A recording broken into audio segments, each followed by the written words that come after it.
네, 오늘 말씀은 마태복음 12장 9절부터 21절 말씀까지 보겠습니다. 우리가 잘 알고 있는 말씀, 안식일에 한쪽 손 마른 사람을 고치시는 사건과 함께 이사야 선지자의 말씀, 상한 갈대를 꺾지 않으시는 하나님의 말씀이 어떻게 우리에게 소망을 주시는가에 대한 말씀을 살펴보도록 하겠습니다.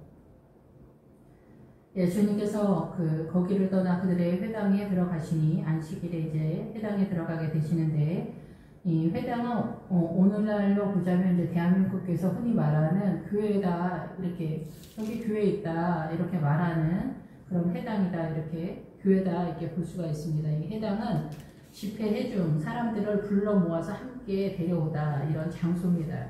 그래서 모아들여서 함께 훈련을 해서 하나님의 나라로 함께 가는 그런 구도인 거죠.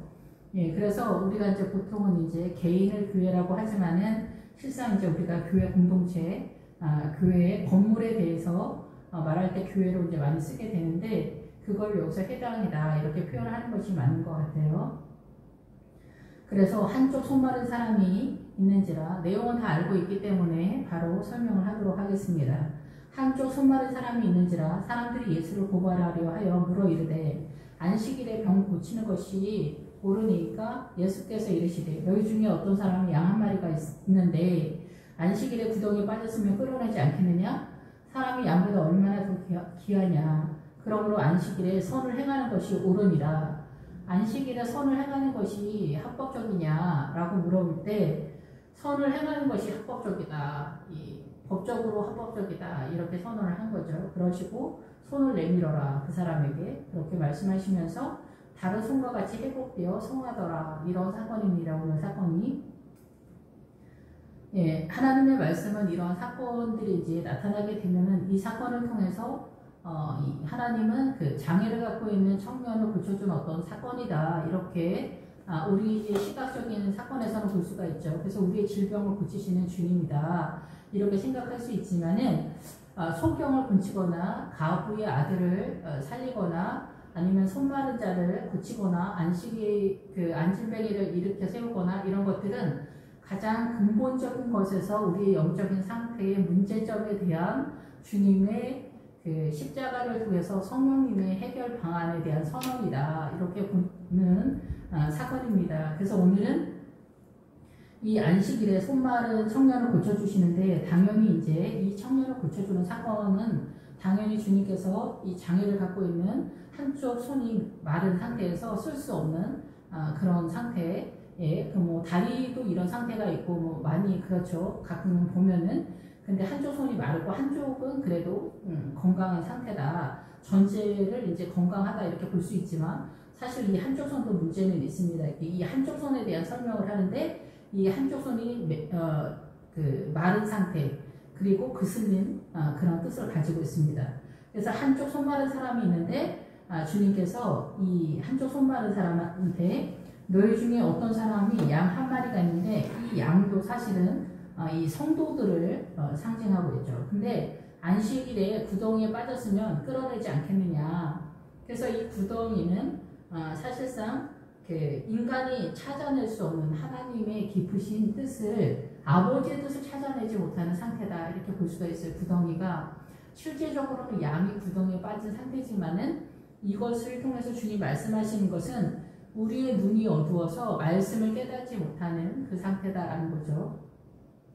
그래서 늘 말씀을 드리지만, 우리가 이제 말씀을 성령 충만 이렇게도 말하고 많이 그러지만은, 성령님에 대해서도 사실 무지하지만은 말씀을 깨닫는 것에 있어서 무지해서 우리가 문자적으로 그대로 그냥 하나님의 나라를 이해하다 보니까 하나님의 나라를 세상적으로 이해하는 경우가 굉장히 많은 것 같아요.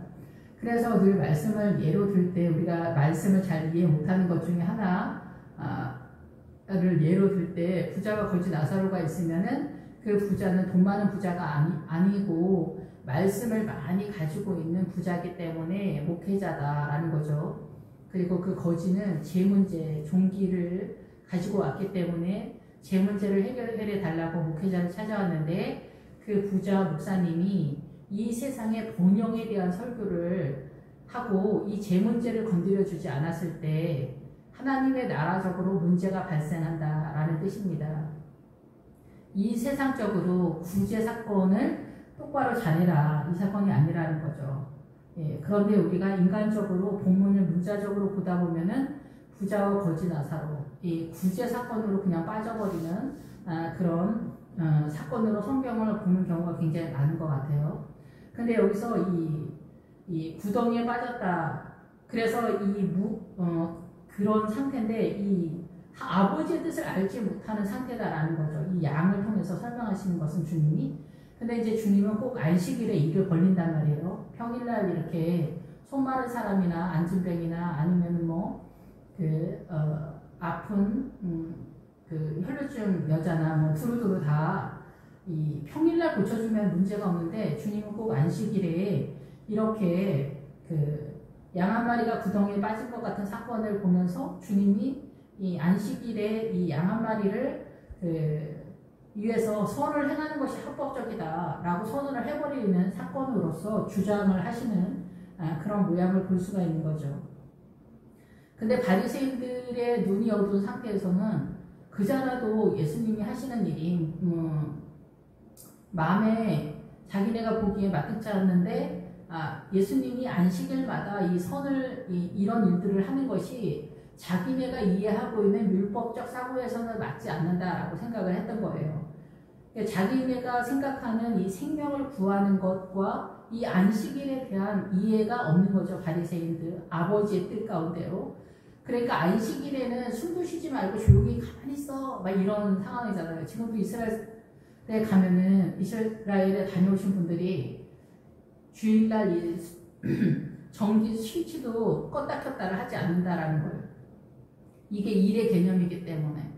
그러니까 인간적인 측면에서 이게 일의 개념이기 때문에 아버지의 뜻을 따라서 이 스위치를 끄지도 않고 켜지도 않고 그래서 이런 것들을 자동으로 이제 하는 그런 시스템으로 많이 하고 만약에 그런 상태가 되지 못하면은 예수님 믿지 않는 이스라엘 사람이 아닌 옆집에 가서 저 죄송한데 부탁 하나가 있습니다. 네, 말씀하세요. 그러면은 저희 집에 오셔서 이거 스위치 좀 꺼주시면 안 될까요? 라고 하는 거예요. 근데 율법에 이방인들도 안식일에 일을 시키지 말라고 그렇게 딱 되어 있어요. 그러니까 여기서 이 사람들은 이렇게도 걸리고 사실은 본인들이 이 율법을 감당을 못하는 거예요. 그러니까 하나님께서 예수님께서 지금 이 한쪽 손 마른 사람 고쳐주는 사건이 바로 양쪽 손을 건강하게 하는 율법과 성령님이 오시지 않으면 성령님 십자가를 바탕으로 한 성령님의 은혜가 없으면은 이 크리스찬이 건강하지 않다. 하나님의 나라로 이것에 대한 완전함을 위해서 오셨다는 거예요. 그래서 주님은 내가 율법을 폐하러 온 것이 아니다. 율법은 성경이기 때문에 우리가 오해하는 게 굉장히 많아요. 그래서 성경을 잘 모르는 것에 대해서 담대하지 않는가 이런 생각이 듭니다. 그래서 이 율법을 완전하게 하러 오셨기 때문에 이 율법을 통해서 문자적으로 이해했던 이 바리새인들의 안식일에 대한 개념을 성령님이 예수님의 십자가를 통해 오셔서 이 말씀을 깨닫게 하시는 거죠. 일단 말씀을 깨닫게 한 다음에 성령님이 이 깨달은 말씀 속에서 자유하게 하시고 능히 할 수 있는 이 자유의 상태, 이 하나님의 나라가 세워지는 구도로 이 손마른 청년의 한쪽 손을 고쳐주는 사건으로서 이 사건을 선언하고 있다라는 거예요. 그래서 여기에서 이제 안식일에 대한 뜻을 일단 여기서 모르잖아요. 지금도 이 안식일에 대한 뜻을 모르기 때문에 안식교가 아예 있어요. 안식교가 이단이 그렇죠?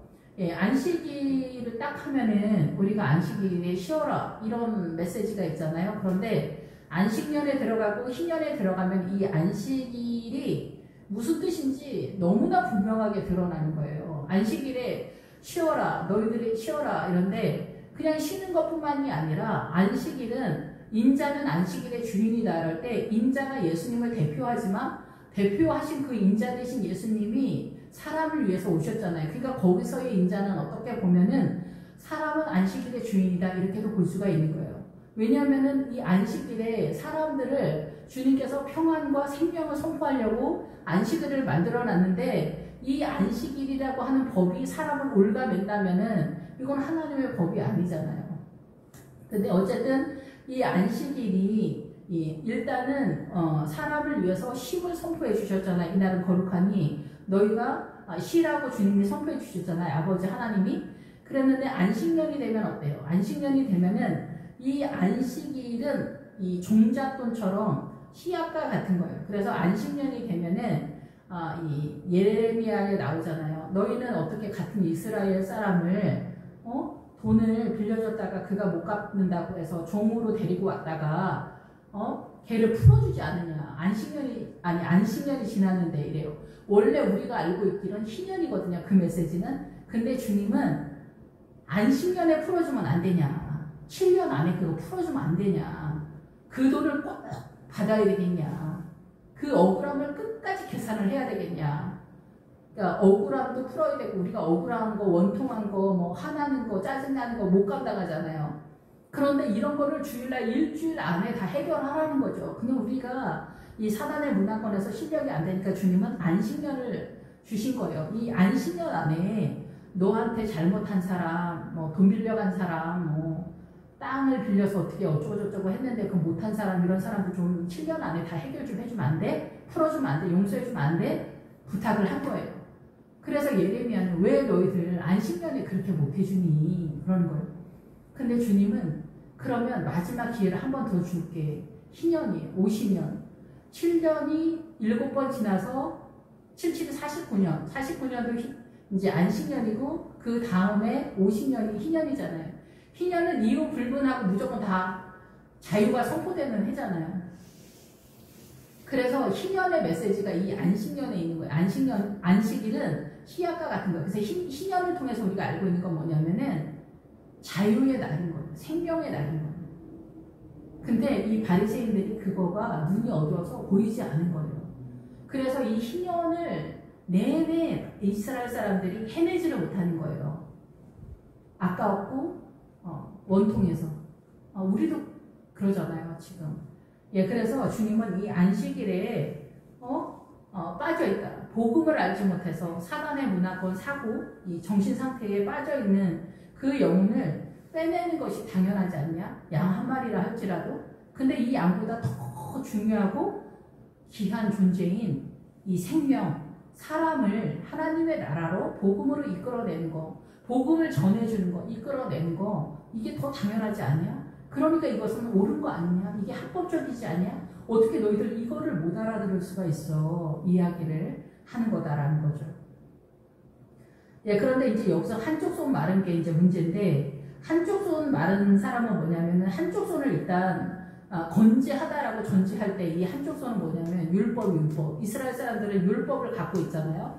근데 지금 여기서 바리새인들이 이 율법을 감당을 못하는 거예요. 문자적으로만 보면서 아버지의 뜻을 모르니까. 근데 성령님이 와서 이 율법을 깨달을 수 있게 한 게 뭐냐면 가나안의 7족속 중에서 여부스 족속이 있어요. 여부스 족속이 뭐냐면은 타작마당이라는 뜻인데 그 여부스 족속을 여호수아를 통해서 그 이스라엘이 공격해 들어갔을 때 여호수아에서 보면은 마지막까지도 점령을 못했던 그 족속이 누구냐면 여부스 족속이에요. 그 여부스 족속이 뭐냐면 타작마당이니까 말씀을 깨닫지 못한 거예요. 그래서 룻기에서도 선언하고 있지만은 룻이 이방인인데 그 이방인을 상징하는 룻이 나중에 보아스의 타작마당에 들어가잖아요.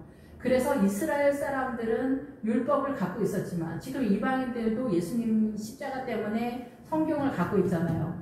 그래서 룻이 나중에 보아스의 타작마당에 들어간다는 것은 이방인들이 타작마당, 말씀을 이 성령님에 의해서 깨닫는 그 위치로 들어가게 된다라는 거죠. 그래서 이 이스라엘 사람들은 율법을 갖고 있었지만 율법을 말씀을 깨닫지 못하는 거예요. 지금 안식일도 이거 깨닫지 못해서 안식교 사람들처럼 행동을 하는 거예요. 그래서 어때요? 이 안식일에 생명을 살리는 그 일조차도 못 해내는 그런 지경이다라는 거죠. 이제 뭐 설명을 사실 좀 더 많이 해야 되지만 어쨌든 이 한쪽 건재한 한쪽 손, 이 건강한 한쪽 손은 뭐냐면은 율법 그리고 이 손마른 손은 뭐냐면 율법을 감당할 수 있는 세력이에요. 그 세력이 뭐냐면은 성령님이에요. 성령님.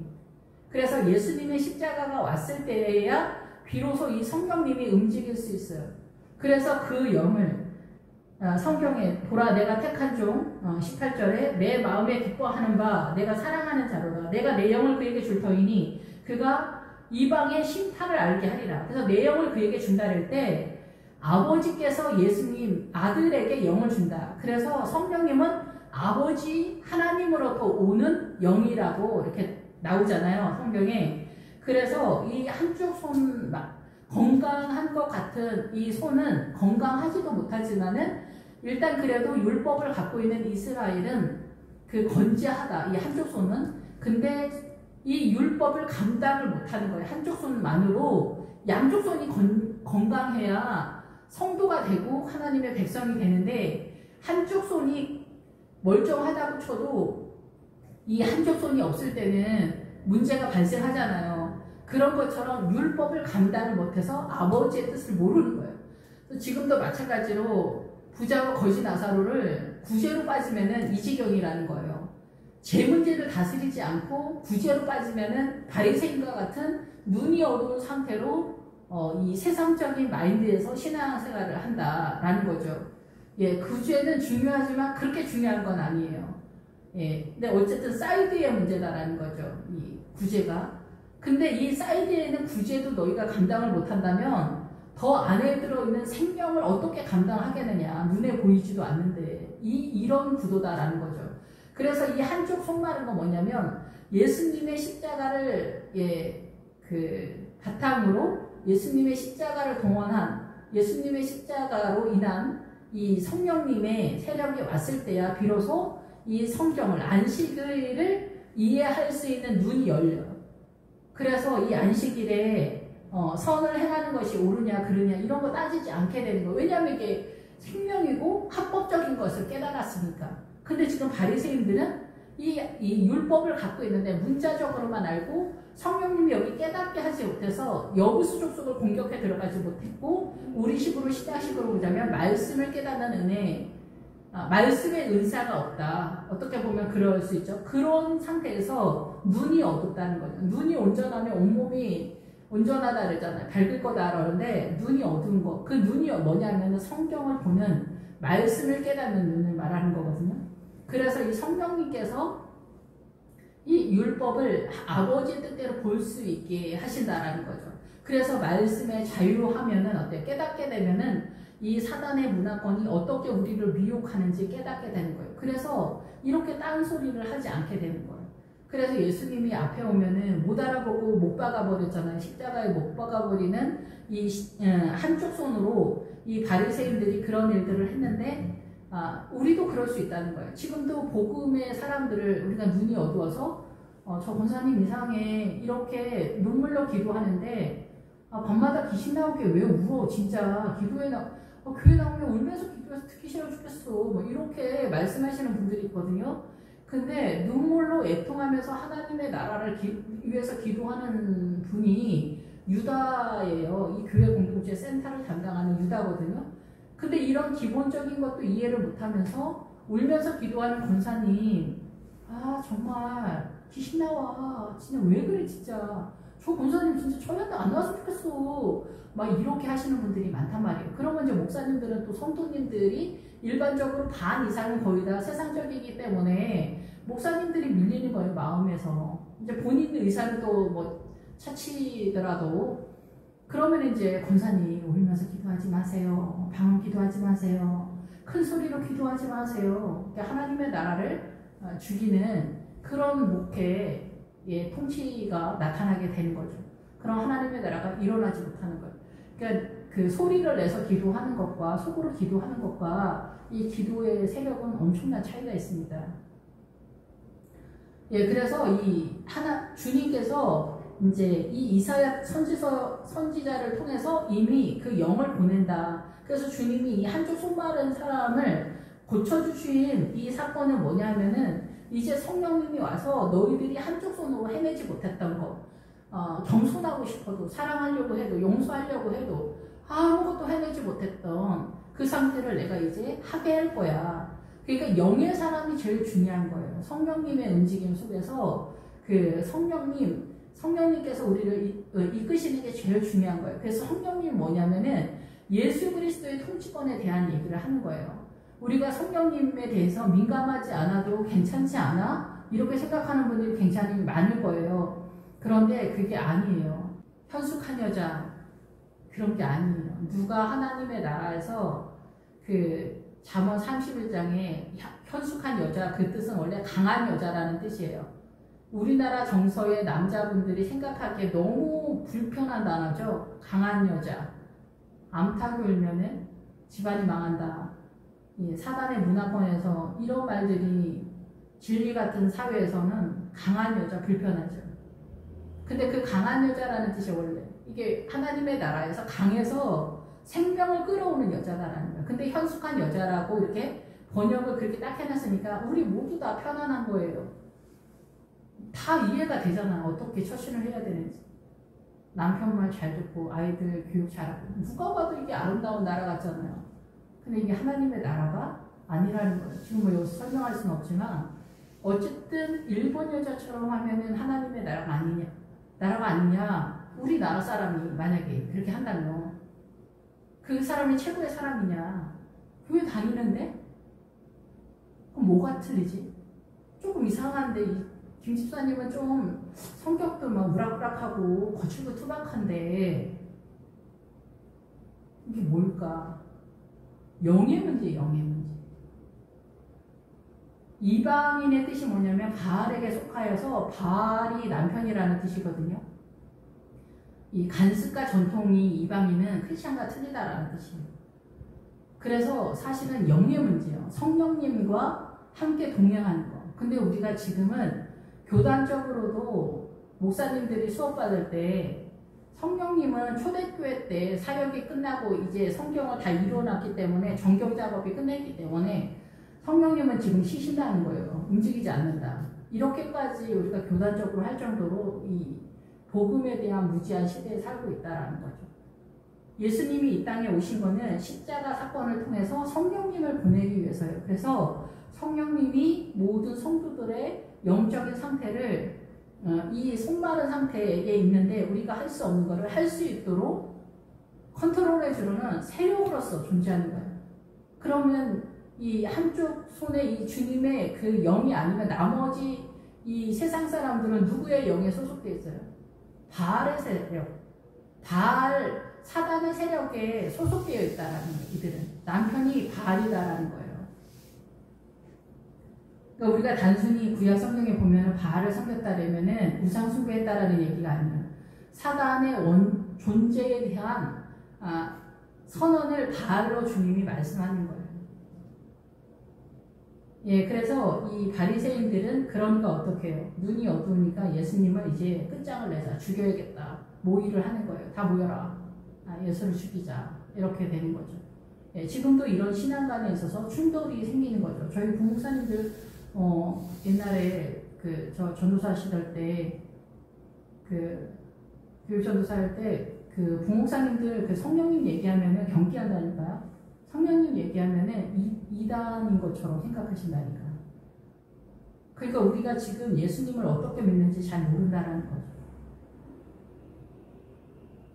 그래서 주님은 내 영을 그에게 줘서 예수님의 십자가 때문에 성령님을 이 땅에 오시게 된 거예요. 그래서 내가 선물을 보내리라. 내가 가는 것이 너희에게 유익하다. 그러시잖아요.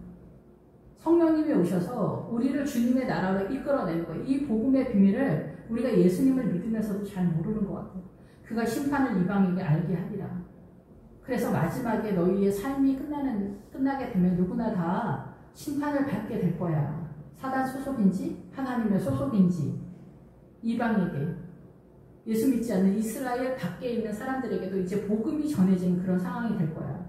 그는 다투지도 아니하며 들리지도 아니하리니 아무도 길에서 그 소리를 듣지 못하리라. 주님은 다투지도 않는다라는 것처럼 아는 거는 우리처럼 뭐 다투지 않는다 이런 뜻이 아니라 이 복음 가지고 논쟁하지 않는다라는 거예요.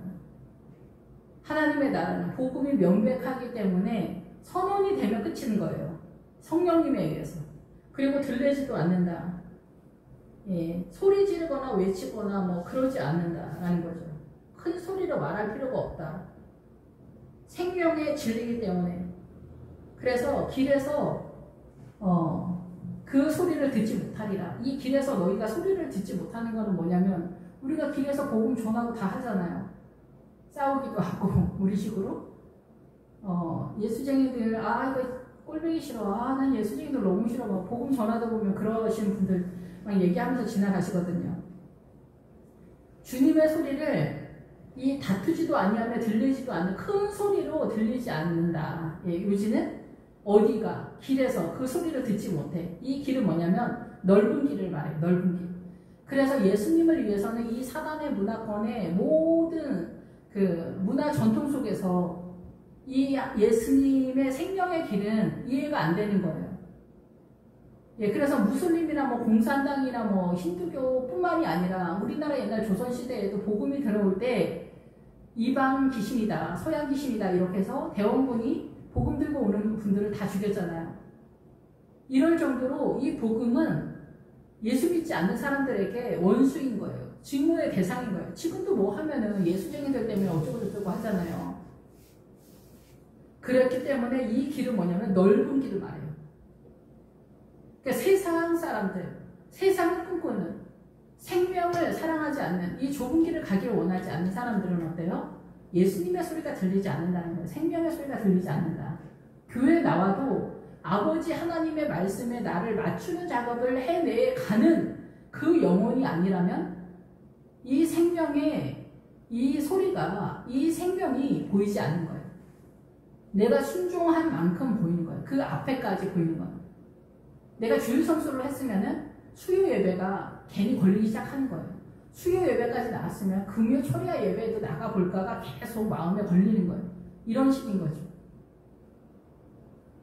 주일 예배도 못 나오는데 뭐 새벽 예배 나오라고 말할 수 있습니까? 그러니까 복음에 있어서 그래요. 그러니까 10의 1조에 시험 드시는 분들이 많잖아요. 10의 1조는 뭐냐면 나는 세상의 힘으로 사는 게 아니라 예수 그리스도의 힘으로 삽니다.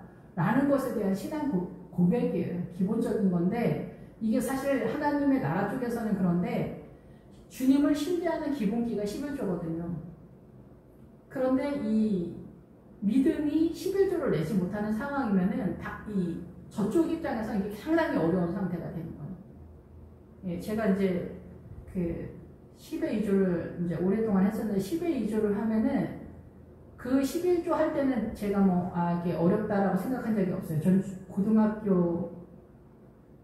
중학교 때서도 좀 했었지만 고등학교 1학년 때서부터 본격적으로 10의 1조를 했는데 그 10의 1조를 못하는 사람들이 이해가 안 된 거죠. 교만해가지고. 근데 10의 2조를 해보니까 휘둘려서 11조 하는 사람들이 이런 기분이구나 이거를 알았죠. 그래서 이게 쉽지 않은 거예요. 어려운 거예요. 나이가 들면 들수록 더 어려운 거죠. 그래서 11조도 어려서부터 이렇게 훈련이 되면은 내 돈이 아니다라는 것이 사고 속에서 딱 되어있기 때문에 시험이 안 되는데 나이 들어서 이제 시작하려면은 여러 가지로 머리가 복잡해지지 않을까 이런 생각이 듭니다. 그래도 해내시는 분들이 다 있긴 있으시죠. 그래서 이 길에서는 큰 복음이 들리지 않는다는 거예요. 이 생명의 길을 가지 않는 교회를 다니더라도 교회를 안 다니면 더 안 들리겠지만 교회를 다녀도 내가 이 말씀에 나를 맞추고자 하는 의도와 결단과 이 순종의 길을 가고 있지 않으면 이 좁은 길 생명의 길을 내가 지금 가고 있지 않다면 천국의 길을 가고 있지 않다면 복음이 보이지 않는 거예요. 그냥 주일 예배나 다니자. 가끔 바쁘면 빠지기도 하고 착하게 살면 되지 뭐. 나 하나님 믿어. 나 예수님 믿어. 나 구원의 확신이 있어. 나 울면서 기도한 적도 있다니까. 이렇게 되는 거예요. 이렇게. 그래서 복음의 소리가 잘 들리지 않는다는 거예요. 주님께 집중하지 않는다. 그래서 상한 갈대를 꺾지 않는다. 이 얘기는 뭐냐면 꺼져가는 심지를 끄지 아니하시고 심판하여 이길 때까지. 그래서 예수님이 이 땅에 오셔서 그 십자가를 지시는 그때부터 이방인들에게는 재림하여 오시는 때까지, 이길 때까지 완전히 이김이 선포되는 예수님이 오시는 그날까지 이방의 그의 이름을 바라리라.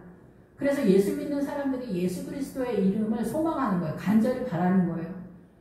예수님 그냥 조금 믿어서가 아니라 예수님을 믿으면 믿을수록 예수 그리스도의 이름에 대한 그 간절함과 그 권세와 능력을 알게 되는 거예요. 그래서 계시록에서 이기는 자에게 내가 흰돌을 줄 터인데 받는 자만 한다.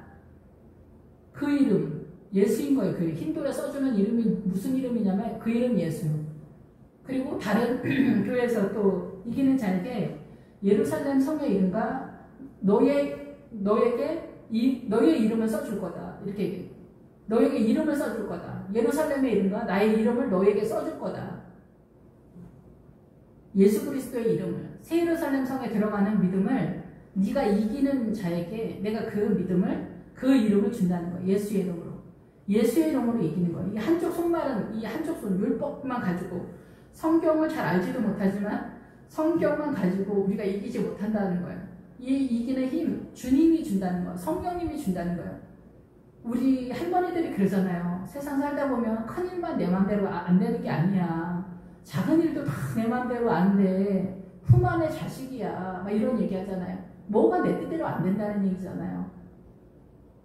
내 뜻대로 되자. 뭐 이런 얘기를 하는 게 아니라 아버지의 뜻이 이루어지려면 성령님께서 은혜를 주시지 않으면 안 된다라는 거죠. 성령님께서. 그래서 이 상한 갈대의 존재는 애굽의 사람을 말할 때 그 존재에 대해서 이 갈대라고 그래요. 그래서 애굽 사도 바울이 그 예수님을 다마스커스에서 예수님을 만나기 전에 그러잖아요. 천부장이 그 광야로 자기 4,000명을 거느리고 갔던 사람이 너냐? 그 애굽인이 너냐? 이러거든요. 근데 이 사도 바울은 자기가 나 바리새인 중에 바리새인이야. 나 하나님 믿는 사람이야. 이런데 그 천부장이 너 애굽 사람이었구나. 그 애굽 사람이었구나. 이렇게 얘기하거든요. 우리가 교회를 다녀도 이 복음의 진리, 성령님에 의한 이 생명의 안식일에 대한 그 이해도조차도 눈이 어두운 이 상태를 일컬어 주님은 그 애굽 사람이라고 이렇게 표현을 한다라는 거예요. 그래서 우리가 이 복음을 아는 거, 말씀을 아는 거, 그래서 듣고 깨닫는 자가 30배, 60배, 100배고 깨달은 5마디로 가리키는 것이 1만마디 방언의 기도보다 더 중요하다는 거예요. 근데 1만마디 방언의 기도가 깨닫는 5마디로 연결은 됩니다. 다 중요한데 그만큼 말씀을 깨달은 것이 생명이기 때문에 그렇다라는 거예요. 이 사단의 문화권의 미혹의 세력을 깨달아서 그것만이 생명이기 때문에 그런 거죠.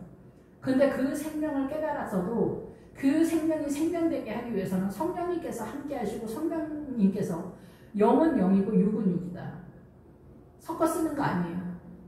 성령님께서 우리를 이끄시면 함께 하시면 그것으로서 우리가 하나님의 나라의 성도다라는 거죠. 그래서 이 갈대, 상한 갈대, 하나님의 나라의 의를 이룰 수 전혀 없는 세상적으로 존재해서 하나님의 나라가 전혀 없는 상한 갈대의 존재적인 이 사람을 꺾지 않는다. 불을 끄지 않는다. 억누르지 않는다. 이 얘기는 뭐냐면은 죽기 전까지 내가 너희들을 소망을 가지고 기대해. 예수님에게로 돌아와. 나에게로 와. 생명으로 와. 그 얘기를 하시는 거라는 거죠. 주님은 내가 어떤 상태에도 나를 사랑하셔. 이게 아니에요. 제발 이제 족하다. 너의 죄 짓는 건 이제 족하다. 족하니까 이제 그만하고 나에게 와. 생명으로 와. 이 얘기 하는 거예요. 어떤 짓을 해도 괜찮다가 아니에요. 꺼져가는 심지를 끄지 않는다. 이 사단의 문화권에서 연기를 풀풀 풍기면서 우리가 근심과 염려와 고통 가운데 타들어간다. 타들어가. 고통 가운데 사단의 세력 속에서 사단의 구성 요소가 그런 시스템이기 때문에 그런 거죠.